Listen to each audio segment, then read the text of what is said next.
The Black Sox Scandal was a Major League Baseball game-fixing scandal in which 8 members of the Chicago White Sox were accused of throwing the 1919 World Series against the Cincinnati Reds in exchange for money from a gambling syndicate led by Arnold Rothstein. Judge Kenesaw Mountain Landis was appointed the first commissioner of baseball, with absolute control over the sport to restore its integrity. Despite acquittals in a public trial in 1921, Judge Landis permanently banned all 8 men from professional baseball. The punishment was eventually defined by the Baseball Hall of Fame to include banishment from consideration for the Hall. Despite requests for reinstatement in the decades that followed, particularly in the case of Shoeless Joe Jackson, the ban remains. White Sox club owner Charles Comiskey, himself a prominent MLB player from 1882 through 1894, was widely disliked by the players and was resented for his miserliness, and also for being a jerk towards others. Comiskey, who as a player had taken part in the Players' League labor rebellion in 1890, long had a reputation for underpaying his players, even though they were one of the top teams in the league and had already won the 1917 World Series. Because of baseball's reserve clause, any player who refused to accept a contract was prohibited from playing baseball on any other professional team under the auspices of organized baseball. Players could not change teams without permission from their current team, and without a union the players had no bargaining power. Comiskey was probably no worse than most owners. In fact, Chicago had the largest team payroll in 1919. In the era of the reserve clause, gamblers could find players on many teams looking for extra cash, and they did. The White Sox clubhouse was divided into 2 factions. One group resented the more straight-laced players later called the Clean Sox, a group that included players like second baseman Eddie Collins, a graduate of Columbia College of Columbia University, catcher Ray Schalk, and pitchers Red Faber and Dick Eaker. By contemporary accounts, the 2 factions rarely spoke to each other on or off the field, and the only thing they had in common was a resentment of Comiskey. A meeting of White Sox players, including those committed to going ahead and those just ready to listen, took place on September 21st in Chick Gandil's room at the Ansonia Hotel in New York City. But Weaver was the only player to attend the meetings who did not receive money. Nevertheless, he was later banned with the others for knowing about the fix but not reporting it. Although he hardly played in the series, utility infielder Fred McMullen got word of the fix and threatened to report the others unless he was in on the payoff. As a small coincidence, McMullen was a former teammate of William Sleepy Bill Burns, who had a minor role in the fix. Both had played for the Los Angeles Angels of the Pacific Coast League, and Burns had previously pitched for the White Sox in 1909 and 1910. Star outfielder Shoeless Joe Jackson was mentioned as a participant but did not attend the meetings, and his involvement is disputed. The scheme got an unexpected boost when the straight-laced Faber could not pitch due to a bout with the flu. Years later, Schalk said that if Faber had been available, the fix would have likely never happened, since Faber would have almost certainly started games that went instead to 2 of the alleged conspirators, pitchers Eddie Cicotte and Lefty Williams. On October 1st, the day of Game 1, there were rumors amongst gamblers that the series was fixed, and a sudden influx of money being bet on Cincinnati caused the odds against them to fall rapidly. These rumors also reached the press box, where a number of correspondents, including Hugh Fullerton of the Chicago Herald and Examiner and ex-player and manager Christy Mathewson, resolved to compare notes on any plays and players that they felt were questionable. However, most fans and observers were taking the series at face value. After throwing a strike with his first pitch of the series, Cicotte's second pitch struck Cincinnati leadoff hitter Maury Rath in the back, delivering a prearranged signal confirming the players' willingness to go through with the fix. In the 4th inning, Cicotte made a bad throw to Swede Risberg at second base. Sports writers found the unsuccessful double play to be suspicious.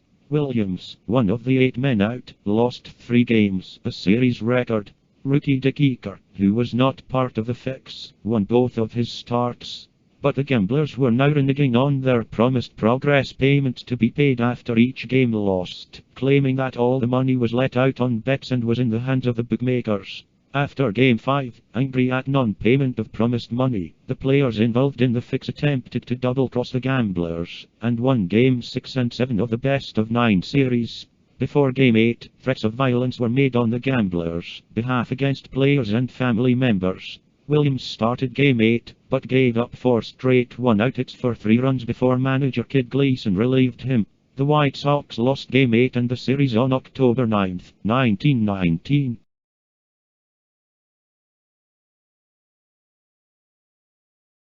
Rumors of a fixed dogged the White Sox throughout the 1920 season as they battled the Cleveland Indians for the American League pennant, and stories of corruption touched players on other clubs as well. At last, in September 1920, a grand jury was convened to investigate. Cincinnati confessed to his participation in the scheme to the grand jury on September 28. On the eve of their final season series, the White Sox were in a virtual tie for first place with the Indians. The Sox would need to win all 3 of their remaining games and then hope for Cleveland to stumble, as the Indians had more games left to play than the Sox. Despite the season being on the line, Comiskey suspended the 7 White Sox still in the majors. He said that he had no choice but to suspend them, even though this action likely cost the Sox any chance of winning that year's American League pennant. The Sox lost 2 of the 3 games in the final series against the St. Louis Browns and finished in second place, 2 games behind Cleveland. The grand jury handed down its decision on October 22, PF 1920, and 8 players and 5 gamblers were implicated. The indictments included 9 counts of conspiracy to defraud. The 10 players not implicated in the gambling scandal, as well as manager Kid Gleason, were each given bonus checks in the amount of $1,500 by Comiskey in the fall of 1920, the amount equaling the difference between the winners and losers' share for participation in the 1919 World Series. The trial began on June 27 of 1921 in Chicago, but was delayed by Judge Hugo Friend because 2 defendants, Ben Franklin and Carl Zork, claimed to be ill. Right fielder Sean O'Collins was named as the wronged party in the indictments, accusing his corrupt teammates of having cost him $1,784 as a result of the scandal. Before the trial, key evidence went missing from the Cook County courthouse, including the signed confessions of Cincinnati and Jackson, who subsequently recanted their confessions. Some years later, the missing confessions reappeared in the possession of Comiskey's lawyer. On July 1, the prosecution announced that former White Sox player Sleepy Bill Burns, who was under indictment for his part in the scandal, had turned state's evidence and would testify. During jury selection on July 11, several members of the current White Sox team, including manager Kid Gleason, visited the courthouse, chatting and shaking hands with the indicted ex-players. At one point they even tickled Weaver, who was known to be quite ticklish. Jury selection took several days, but on July 15, 12 jurors were finally impaneled in the case. White Sox president Charles Comiskey was then called to the stand, and became so agitated with questions being posed by the defense that he rose from the witness chair and shook his fist at the defendant's counsel, Ben Short.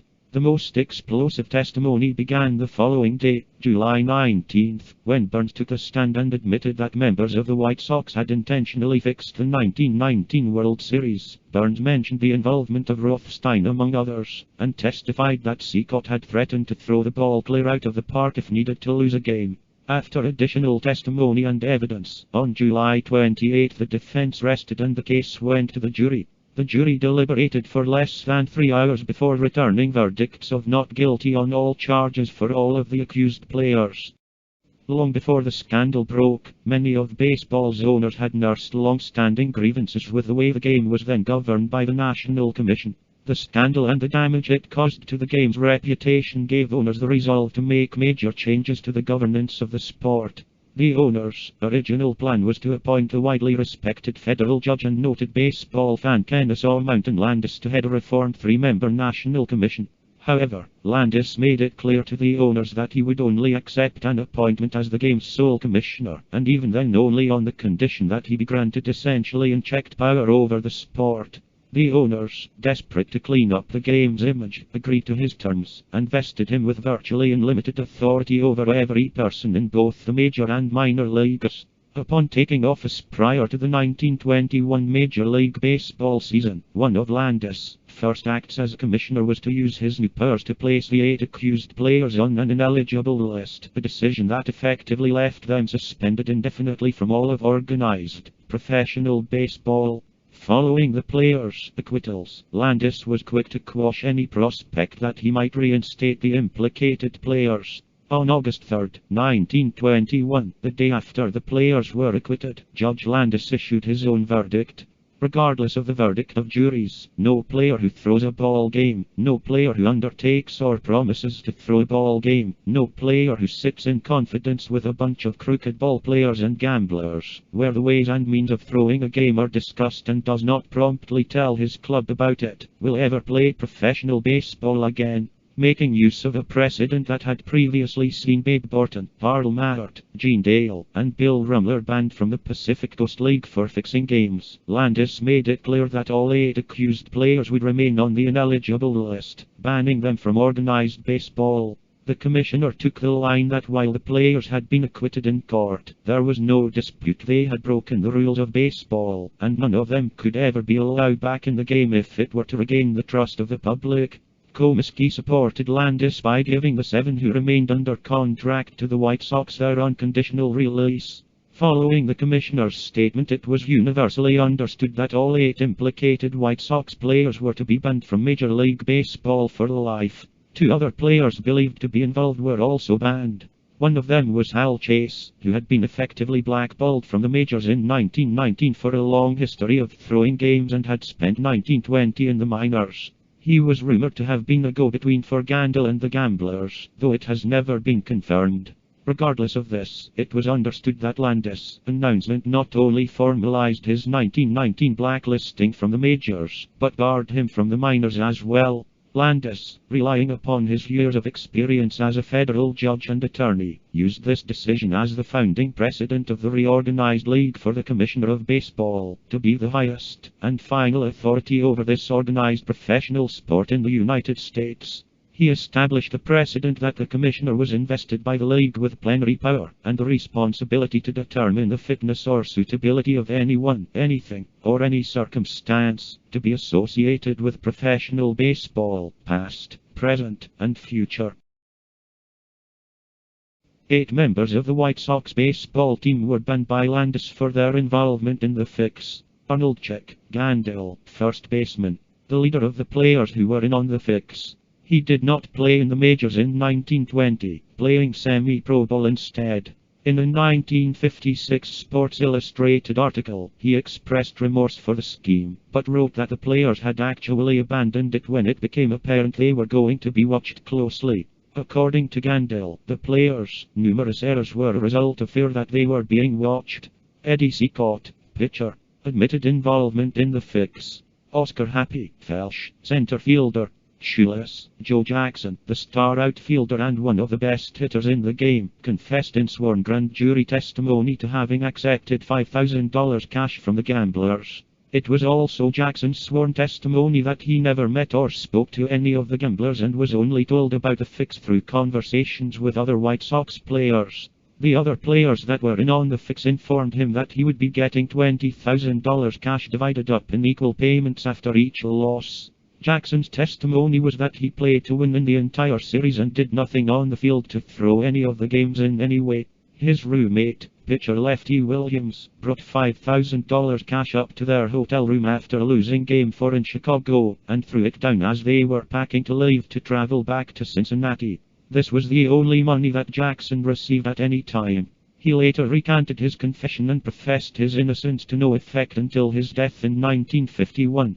The extent of Jackson's collaboration with the scheme is hotly debated. Fred McMullen, utility infielder. McMullen would not have been included in the fix had he not overheard the other players' conversations. His role as team scout may have had more impact on the fix, since he saw minimal playing time in the series. Charles Swede, Risberg, shortstop.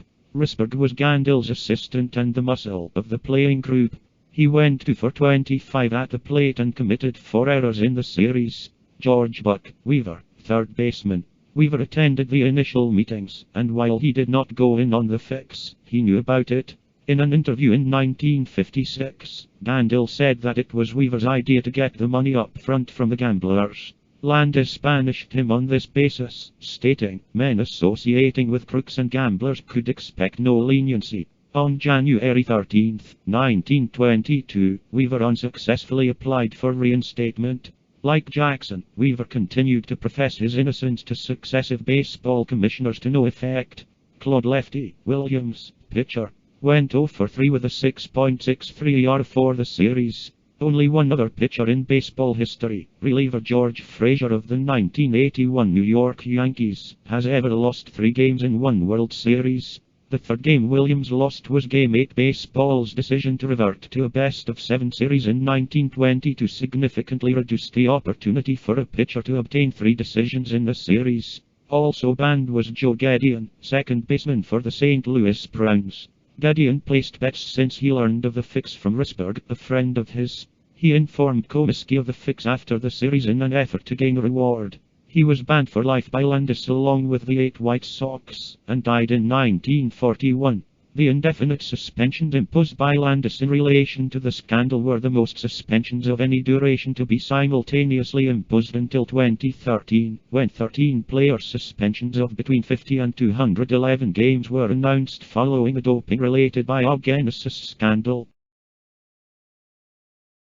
The extent of Joe Jackson's part in the conspiracy remains controversial. Jackson maintained that he was innocent. He had a series-leading .375 batting average including the series-only home run throughout 5 base runners, and handled 30 chances in the outfield with no errors. In general, players perform worse in games their team loses, and Jackson batted worse in the 5 games that the White Sox lost, with a batting average of .286 in those games. This was still an above-average batting average. The National and American Leagues hit a combined .263 in the 1919 season. Jackson hit .351 for the season, 4th best in the major leagues. His .356 career batting average is the 3rd best in history, surpassed only by his contemporaries Ty Cobb and Rogers Hornsby. 3 of his 6 RBIs came in the losses, including the aforementioned home run, and a double in Game 8 when the Reds had a large lead and the series was all but over. Still, in that game a long foul ball was caught at the fence with runners on second and third, depriving Jackson of the chance to drive in the runners. One play in particular has been subjected to scrutiny. In the 5th inning of Game 4, with a Cincinnati player on second, Jackson fielded a single hit to left field and threw home, which was cut off by Cincinnati. Scandal, another leader of the fix, later admitted to yelling at Cincinnati to intercept the throw. The run scored and the Sox lost the game, 2-0. Cincinnati, whose guilt is undisputed, made 2 errors in that 5th inning alone. Years later, all of the implicated players said that Jackson was never present at any of the meetings they had with the gamblers. Williams, Jackson's roommate, later said that they only brought up Jackson in hopes of giving them more credibility with the gamblers.